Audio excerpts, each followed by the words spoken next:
Senior तज्ज़ियाकार हबीब अकरम साहब ने भी ज्वाइन किया, उनका मौक़िफ़ भी लेते हैं सारी सूरत हाल पे। हबीब साहब, क्या कहेंगे आप? सेनेट से तो 2/3 अक्सरियत से आईनी तरमीम मंजूर हो चुकी है, अभी कुछ ही देर में कौमी असम्बली का इजलास का इंतजार किया जा रहा है, क्या कहेंगे आप?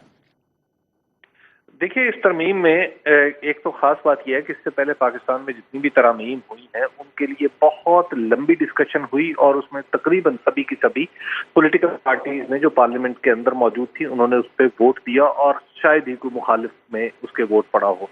सवाए जुल्फकार अली भुट्टो के दौर में जब दो तरामीम एक के बाद दीगरे हुई थी तो उसमें कुछ लोगों को उठा बाहर फेंकने की भी नौबत आ गई थी, लेकिन उसके बाद पाकिस्तान में तरामीम का जो रिकॉर्ड है वो बहुत बेहतर रहा है। लेकिन इस पर्टिकुलर तरमीम में हमने देखा है कि वो जो 50 साल की हमारी रवायत थी वो तबाह होकर रह गई है कि एक बड़ी पार्टी जो है वो इस पूरे प्रोसेस से बाहर है और न सिर्फ बाहर है बल्कि वो इसको वोट भी नहीं कर रही। तो एक तो इस हवाले से ये तरमीम जो है यानी पाकिस्तान की तारीख के अंदर ये लिखा गया है कि ये तरमीम मुत्तफ़िका नहीं है, बहुत बड़ी जो एक पोलिटिकल पार्टी है वो इससे दूर है। दूसरी बात यह है कि ये जो तरमीम सेनेट में मंजूर हुई है इसमें 2 टर्न कोर्ट्स की बुनियाद पे हुई, यानी 2 वो अफराद जिन्होंने अपनी पार्टी को धोखा दिया और जिन्हें उर्फे आम में लोटा कहा जाता है, तो उन लोटों की बुनियाद के ऊपर ये तरमीम सेनेट में मंजूर हुई है। और कौमी असम्बली में भी जो नंबर्स हैं वो हमें ये बता रहे हैं कि नंबर्स पूरे नहीं हैं हुक्मरान इत्तेहाद के पास और उसे कुछ ऐसे लोगों की जरूरत पड़ेगी जो काबिल फरोख्त हों या वो डराए जा सकें या उनको ब्लैकमेल किया जा सके। लेकिन कौमी असम्बली में आज़ाद अराकीन तो मौजूद है, उनकी हिमायत तो ली जा सकती है। जी, उनके आज़ाद अराकीन के भी हम बड़ी अच्छी तरह जानते हैं ना कि वो आज़ाद अराकीन कौन।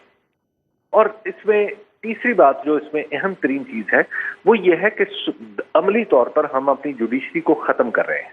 ये इसके बाद आप जो इंडिपेंडेंस ऑफ जुडिशरी का जो टर्म है वो बेमानी हो जाता है।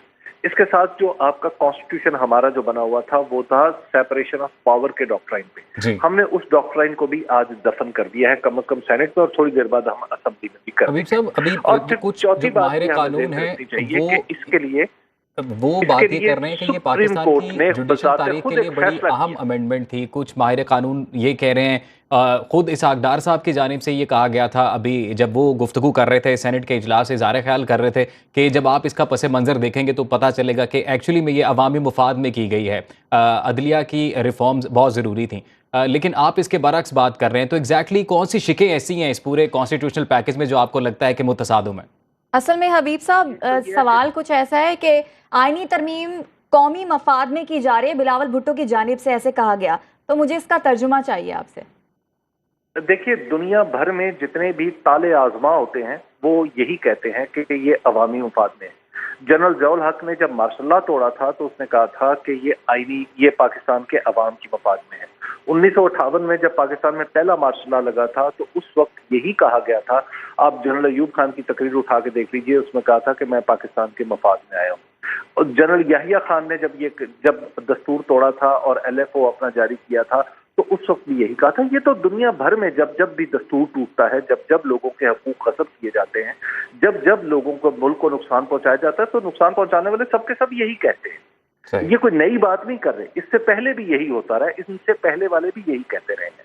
और दूसरी बात इस तरमीम की जो भी आप बात करें कि इसमें कौन सी खासियत है। देखिए, आज दुनिया में अब शायद इस वक्त की तारीख तक, आज की तारीख तक हम पाकिस्तान तो पूरी दुनिया में वाहिद मुल्क होंगे जहां पर जो जुडिशरी का बेंच कॉन्स्टिट्यूशन का जो किरदार है वो खत्म कर दिया गया है।